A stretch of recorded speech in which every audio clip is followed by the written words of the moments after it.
بسم اللہ الرحمن الرحیم۔ السلام علیکم ورحمۃ اللہ۔ حضرت خالد بن ولید رضی اللہ تعالیٰ عنہ نے عیسائیوں کے ایک قلعہ کا محاصرہ کیا تو ان کا سب سے بوڑھا پادری آپ کے پاس آیا۔ اس کے ہاتھ میں انتہائی تیز زہر کی ایک پوڑیا تھی۔ اس نے حضرت خالد بن ولید رضی اللہ تعالیٰ عنہ سے عرض کیا کہ آپ ہمارے قلعہ کا محاصرہ اٹھا لیں۔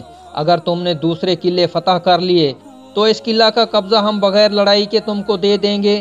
حضرت خالد بن ولید رضی اللہ تعالیٰ عنہ نے فرمایا، نہیں، ہم پہلے اس قلعہ کو فتح کریں گے، بعد میں کسی دوسرے قلعہ کا رخ کریں گے۔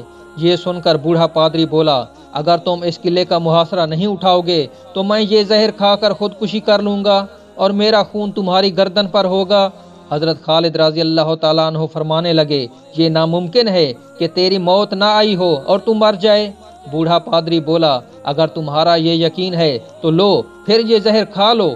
حضرت خالد بن ولید رضی اللہ تعالیٰ عنہ نے وہ زہر کی پوڑیا پکڑی اور دعا پڑھ کر وہ زہر پھانک لیا اور اوپر سے پانی پی لیا۔ بوڑھے پادری کو مکمل یقین تھا کہ یہ چند لمحوں میں موت کی وادی میں پہنچ جائیں گے، مگر وہ یہ دیکھ کر حیران رہ گیا کہ چند منٹ آپ کے بدن پر پسینہ آیا، اس کے علاوہ کچھ بھی نہ ہوا۔ حضرت خالد بن ولید رضی اللہ تعالیٰ عنہ نے پادری سے مخاطب ہو کر فرمایا، دیکھا، اگر موت نہ آئی ہو تو زہر کچھ نہیں بگاڑتا۔ پادری کوئی جواب دیے بغیر اٹھ کر بھاگ گیا اور قلعہ میں جا کر کہنے لگا، اے لوگو، میں ایسی قوم سے مل کر آیا ہوں کہ خدا تعالیٰ کی قسم اسے مرنا تو آتا ہی نہیں، وہ صرف مارنا ہی جانتے ہیں۔